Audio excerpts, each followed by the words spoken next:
అన్నమయ్య జిల్లా రాయచోటి పట్టణంలోని వ్యవసాయ మార్కెట్ లో ప్రతి గురువారం కూడా పశువుల సంత జోరుగా కొనసాగుతుంది. గురువారం వస్తే చాలు ఎక్కడి నుంచి జిల్లా వ్యాప్తంగా రైతులు ఇక్కడికి తరలి వచ్చి పశువులతో పాటు గేదెలతో ఆవుల్ని కూడా అమ్ముకుంటా ఉంటారు. రైతులకు గిట్టుబాటు లేక దళారులు మరోపక్క గేటు 200 చొప్పున తీసుకుంటూ దళారులు నతేట ముంచుతున్నారు. ప్రస్తుతం మనతో మాట్లాడిన కొంతమంది రైతులు ఉన్నారు, వాళ్ళని తెలిసిన ప్రయత్నం చేద్దాం. చెప్పండి, రేట్లు ఎలా ఉన్నాయి? మీరు పశువుల్ని తీసుకొని వచ్చారు కదా, అంటే రేట్లు ఇక్కడ ఎలా తీసుకుంటున్నారు మీ దగ్గర? రేట్ల కథ కాదు, మాది అన్నమయ్య జిల్లా, మా వరికి బాపిరెడ్డి గారి పల్లె అర్జునవాడ. ఇక్కడ వ్యవసాయం అంతా వ్యవసాయం రైతులే. అయితే మాకు మేత లేక, గొడ్లకు నీళ్లు లేక, వర్షాలు లేక ఏదో ఉన్నది పోగొట్టుకున్నామంటే వచ్చిన కాడికి వచ్చినా రానిలే అనే ఉద్దేశంతో మేము సంతకు వస్తాము. సంతకు వస్తే ఈడ గేదెలు గాని, ఆవులు గాని, దున్నపోతులు గాని ఏదో అమ్మినా 200, అమ్మకపోయినా 200 రకంలో గేట్ వాళ్ళు ప్రిజర్వ్ చేస్తారు. లేకపోతే 1 గంట దాకా ఉండండి, లేకుంటే మేము మాకు డబ్బు కట్టి ఎప్పుడైనా పోండి అని ఈ విధంగా ఫ్రెష్ చేస్తారు. మేమేదో ఇంటికాడ అన్నం నీళ్ళు లేకుండా ఇంటికి వస్తాము. ఇంటికి వచ్చి 1 గంట వరకు టిఫిన్ లేకుండా పొత్తుండాలంటే మా వల్ల అవుతుందా? కాదు. గడ్డి లేదు, వాటికి మేదలే. మేము రైతులము. ప్రస్తుతానికి వర్షాలు లేవు, 2-3 సంవత్సరాల నుంచి వర్షాలు లేక చాలా ఇబ్బందుల్లో ఉన్నాం.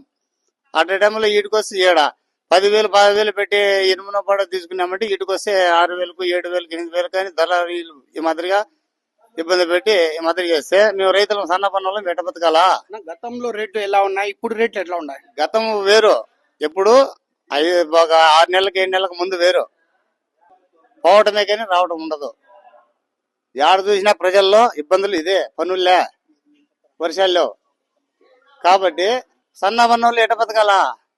దానికి పైన ఉంటారు కదా అధికారులు, వాళ్ళు కూడా గ్రహించాలి కదా. సన్నాల మంది ఈ మాదిరి పడితే వాళ్ళు ఏం చేస్తారు అనేది వాళ్ళు గ్రహించి న్యాయం జరిగేటే చేయాలా ప్రజలకు. మా మంచి చెడ్డలు ఎవరు చూసేది? మరి కొంతమంది రైతులు ఉన్నారు, వాళ్ళని కూడా తెలిసిన ప్రయత్నం చేద్దాం. చెప్పండి, ఎక్కడి నుంచి వస్తున్నారు? ఇక్కడ పశువులు తీసుకుని వచ్చినారు కదా, అంటే మీకు గేట్లు ఎట్లా తీసుకుంటున్నారు, దళారులు ఎట్లా తీసుకుంటున్నారు రేట్లు? మాది రామాపురం మండలం, రాయచోటి జిల్లా, అన్నమయ్య జిల్లా. వీళ్ళు నిన్న పొద్దున వచ్చినాము. ఈడ గడ్డి లేదు, ఏం లేదు. 200 గేటు పెట్టి దానికి మనుషులు రావటంలే. జనాలు పక్క నుంచి వచ్చి తీసుకుపోతున్నారు, వాళ్ళు కూడా రావటంలే. చాలా ఇబ్బంది పడుతున్నాము.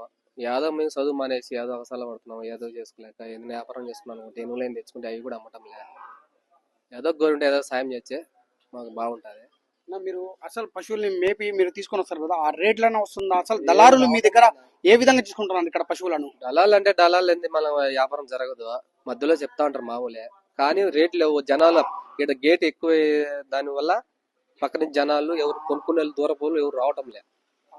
ఒకదానికైనా 500 ఖర్చు వస్తుంది. నిన్న పొద్దున వచ్చినాము, పొద్దునాంచి అమ్మల ఇక్కడ గడ్డి లేదు, సార్పిపోయి అయిపోము, నోరు లేని గుడ్లు. మేము ఏదో మాకు పనులు లేక ఏం లేక అవసరం కూడా చేస్తున్నాము. అన్నమయ్య జిల్లా రాయచోటి పట్టణంలోని వ్యవసాయ మార్కెట్ లో ప్రతి గురువారం కూడా రైతులు ఇక్కడికి వచ్చి పశువులను అమ్ముకుంటే విధంగా వ్యవసాయ మార్కెట్ అధికారులు నామమాత్రపు ఏర్పాటు చేసి ఒక్కొక్క రైతు దగ్గర నుంచి 200 చొప్పున వసూలు చేస్తున్నారని చెప్పి మధ్యలో దళారులు కూడా తమకు నత్తేట ముంచి అసలు వర్షాలు లేని ఈ కాలంలో పశువులను మేపించలేకపోతున్నామని చెప్పి కడుపాత్తరం అమ్ముకొని ఇక్కడ జీవించుకోవాలని చెప్పి రైతులు దూరాభారం నుంచి వచ్చినా కూడా ఇక్కడ దళారులు రైతులను నత్తేట ముంచి అసలు రేట్లు కూడా లేకుండా వెనక్కు తీసుకునే పరిస్థితి ఇక్కడ అయితే పశువులను వెనక్కి తమ ఇళ్లకు తీసుకొని వెళ్లిపోయే పరిస్థితి అయితే ఇక్కడ ఏర్పడతా ఉంది. కెమెరా పర్సన్ అన్సార్తో షబ్బీర్, CVR న్యూస్, ఉమ్మడి కడప, అన్నమయ్య జిల్లా.